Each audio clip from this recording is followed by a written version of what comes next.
Welcome to মিতুর খাতা। High, আমি Mitu from মিতুর খাতা।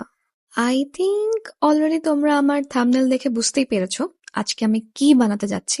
কারণ আমি কিছুদিন আগে একটা পেজ থেকে দুটো চুড়ি কিনেছিলাম। চুড়ি বললে একদমই ভুল হবে, কারণ আমার কাছে জিনিস দুটো একদমই ক্যানভাসের মতো লাগছিল। যেহেতু আমি খুবই মিনিমাল থাকতে পছন্দ করি, তাই ভাবলাম আজকে একটা চুড়ি পেইন্ট করি। আর যদি ভালো লাগে তোমাদের, পুরো পেন্টিংটা শেষ হবার পরে যদি তোমরা বলো আমাকে করতে, তাহলে আমি আরো চুড়ি বানাতে বসবো। আর আমি গেরুয়া কালারটা খুবই পছন্দ করি, তাই ভাবলাম গেরুয়া কালারটা ইউজ করব। এবং সাথে উপর দিয়ে যদি তোমার একটু গোল্ডেন কালারটা মিক্সড করে, আই গেস জিনিসটা একটু অন্যরকম লাগবে। সো যেই ভাবা সেই কাজ। আমি হচ্ছে তোমার অনেক সময় কিছু কিছু ম্যাটেরিয়ালস হচ্ছে তোমার কালেক্ট করি। তো আমি যখন ইন্ডিয়াতে ছিলাম, তো তখন আমি এরকম কিছু টাইপের ফোম কিনে রাখি আমার কাছে। জাস্ট এরকম না, আমার কাছে আরো কিছু শেপের আছে, বাট এগুলো খুবই কাজে লাগে যখন তুমি কোনো গ্লাস বা হচ্ছে কোনো উড, এরকম কোনো ম্যাটেরিয়ালের উপরে যদি কালার করো।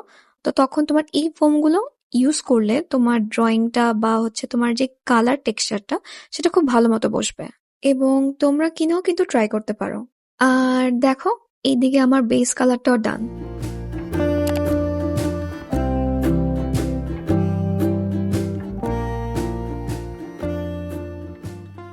আর আমি অলরেডি একটা বেসিক আউটলাইন ড্র করে নিয়েছিলাম আমার চুড়িটার উপরে। আর সানলাইটের জন্য এই পেন্সিল আউটলাইনটা দেখা যাচ্ছে না অতটা ক্লিয়ারলি, বাট তোমরা যদি ফুল ভিডিওটা দেখো, তাহলে অবশ্যই লাস্ট অব্দি আমি যেই কনসেপ্ট নিয়ে কাজ করেছিলাম ওটাও তোমরা দেখতে পারবে। দেন আমি চুজ করেছিলাম একদম বেসিক কালার। তোমরা কি জানো বেসিক কালার কোনগুলো হয়?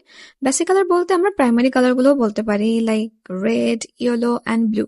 সো পুরো শেপটা আইডেন্টিফাই করার জন্য আমি ভাবলাম আউটলাইনটা স্টার্ট করে দিই। আর আই থিংক আমরা অলরেডি জানি মধুবনী পেইন্টিং এ কিন্তু নর্মালি আউটলাইনটা আগে করা হয়।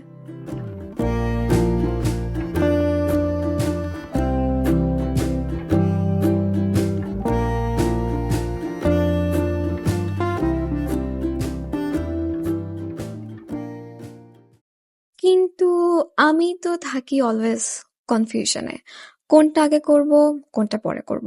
আচ্ছা, তোমরাও কি আমার মতো সেম সিচুয়েশন ফেস করো? লাইক কোন কালারটা আগে স্টার্ট করব, কোন কালারটা পরে স্টার্ট করব, নাকি ফার্স্টে আউটলাইন ড্র করব, নাকি ফার্স্টে বেস কালার দিয়ে স্টার্ট করব? সো তোমরা যদি আমার মতো সেম সিচুয়েশনে যদি ফেস করো না, তাহলে প্লিজ কমেন্ট বক্সে অবশ্যই জানাবে আমাকে। তারপর আমরা বসে ডিসকাস করব প্রবলেমগুলো কিভাবে সলভ করা যায়। Just kidding. এগুলার না আসলে ওভাবে কোনো সলিউশন কোথাও দেওয়া নেই। মেইনলি আমাদেরকে যেটা করতে হবে, প্র্যাকটিসের মধ্যে থাকতে হবে। প্র্যাকটিস করতে থাকলেই তুমি বুঝতে পারবে কোনটা আগে করা উচিত আর কোনটা পরে করা উচিত। অ্যান্ড দেখে নাও, আমার কালার করা অলরেডি 80% ডান, এখনো বাকি আছে। এবং এই পাখিটা ড্র করার পিছনে যে কনসেপ্টটা ছিল, চলো দেখে আসি।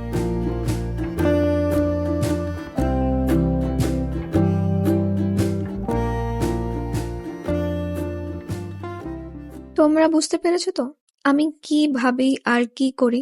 ভেবেছিলাম দুটো করে পাখি ড্র করব, বাট না, পরে ভাবলাম জিনিসটা খুবই কমপ্লেক্স দেখাবে, তাই আমি ভাবলাম যদি মধুবনী পেন্টিং এর সাথে মিক্সড করে যদি কিছু রিক্সা পেন্টিং টাইপের ফ্লাওয়ার দেওয়া যায়। আচ্ছা হ্যাঁ, একটা ছোট্ট টিপস দেব, সেটা হচ্ছে এই ফ্লাওয়ার গুলো আঁকার সময় তোমাকে অবশ্যই তোমার ব্রাশ গুলো নোটিস করতে হবে, কারণ সব ব্রাশ দিয়ে এই ফ্লাওয়ার গুলো আঁকা যাবে না, কারণ পাপড়ি গুলো স্মুথ হওয়ার জন্য তোমাকে একটু ফ্লাপি ব্রাশ ইউজ করতে হবে। আর আমি খুবই হ্যাপি, কারণ আমার পুরো পেন্টিংটা অলরেডি ডান। অ্যান্ড নাও কাজ হচ্ছে ভার্নিশ করা। ভার্নিশিংটা খুবই ইম্পর্টেন্ট তোমার পুরো ড্রয়িংটাকে প্রোটেক্ট করার জন্য।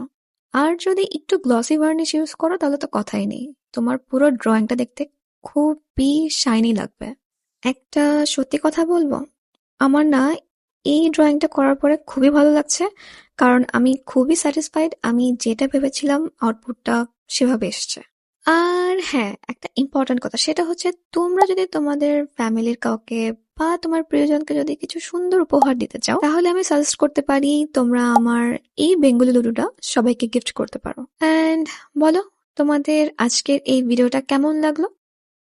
ভিডিও বলা ভুল হবে, ভিডিও থেকে সব থেকে বড় কথা হচ্ছে আজকে তোমাদের আমার এই পেন্টিংটা কেমন লাগলো।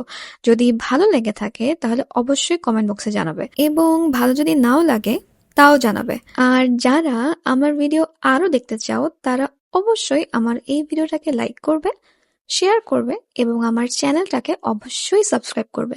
কেমন? আর আজকের মতো বাই।